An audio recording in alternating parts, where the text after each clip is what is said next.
Shalom Ubracha, nous poursuivons avec la 11e Mishnah du 4e Pérek. La Mishnah nous enseigne un peu la suite de la Mishnah précédente.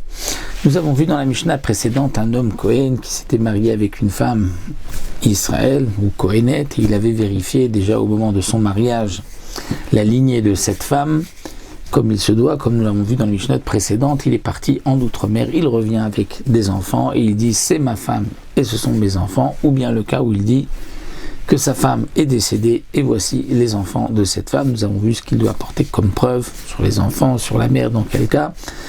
Donc le principe est tout simple, c'est que si la femme avec qui il est parti, donc il nous dit que c'est elle, donc on n'a pas besoin de vérifier sur la femme, puisque en partant, avant de partir quand il s'est marié, il avait déjà vérifié la lignée de cette femme, et les enfants, ça dépend s'ils sont petits autour de cette femme. Donc on considère que ce sont les enfants de cette femme, mais si la femme est morte, donc il faut apporter des preuves que c'était les enfants de cette femme. Maintenant, nous avons un cas un peu analogue, c'est que Isha Nasatim Nataya. Un homme revient, donc il était parti, il n'était pas marié, il revient et il dit je me suis marié avec une femme, Bimdinatayam, j'ai eu des enfants, Arizo, voici cette femme, Veloubane, voici ses enfants.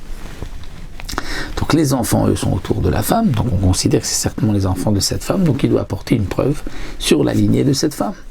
Mais Viraya Laïcha, il apporte une preuve sur la lignée de cette femme, puisqu'il ne l'a pas fait ici, on ne savait pas.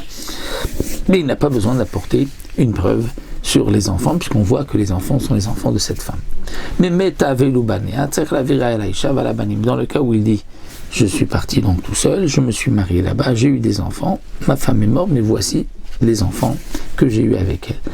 Donc là, il doit apporter une preuve non seulement sur la femme, mais aussi sur les enfants. Donc sur les enfants, de dire que c'est les enfants de cette femme, et sur la femme avec qui il s'est marié, comme quoi elle était de lignée, qu'il n'y avait pas de problème de Yirous, et ainsi, la descendance de cet homme-là, donc cet homme-là pourra, donc sa fille pourra se marier avec un Kohen, puisque lorsqu'on a apporté toutes les preuves, il n'y a pas de crainte de Yirous.